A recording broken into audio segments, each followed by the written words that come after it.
God seemed to have woken me 3 nights ago and said, get up, get out of bed, get the Bible, read Isaiah 50 to 62 or 3, which was a new experience to me. I did just that, and in reading, chapter by chapter, there were words which related to this event. Amazingly, next morning, who should ring me but Jonathan? And I told him and shared him about this. And the words are all about listening, listening, listening. Why don't you hear what I'm saying? The words were about taking off the yoke and being free. The words are about rising and shining. And right the way through, I sensed that this was a message for the church in Britain right now, post-riot.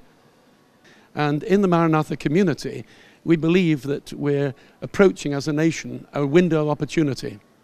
God has revealed himself mightily through the banking crisis. God's revealed himself mightily through the MP's expenses crisis.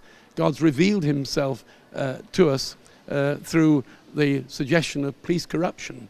God's revealed himself to us through the News International fiasco. And God's revealed himself to us in the riots on the streets. Now, what has he revealed? Very simple. There are consequences for any nation turning its back upon God. Every time we see trouble on the streets, there's a danger of Christians condemning. That finger should be brought to ourselves. We are the ones under condemnation. It's the youngsters who are the wounded, hurting ones.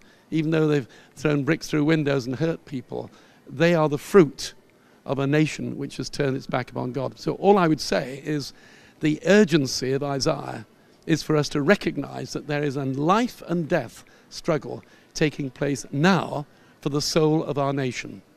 A life and death struggle.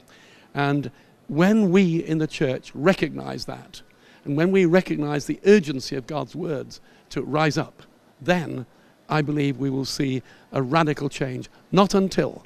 And if we refuse to be united, God will not anoint us. If we refuse to be instruments of healing, God will not anoint us. If we refuse to be committed for renewal, God will not anoint us. I live in Manchester, and you may have heard we had some riots recently along with London.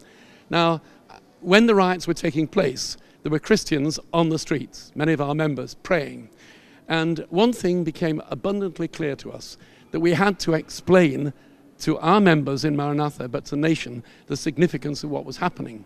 So I went into my office and did a quick interview for our website. To my amazement and perhaps horror, the message, which was a struggle for the soul of our nation, it was taken up by Americans in California, Christians in Johannesburg, people in Malaysia.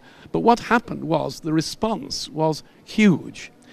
2 days later, we ran a service in St. Anne's Church in the middle of Manchester.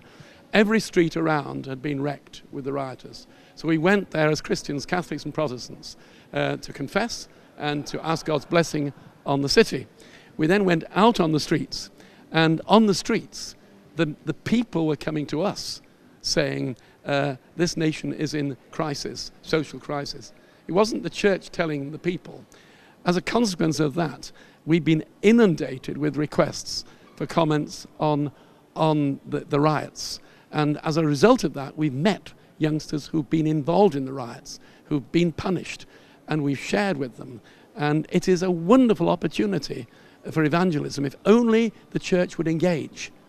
The church needs to get on the street and actually meet these people. And in meeting them, I've been mightily blessed.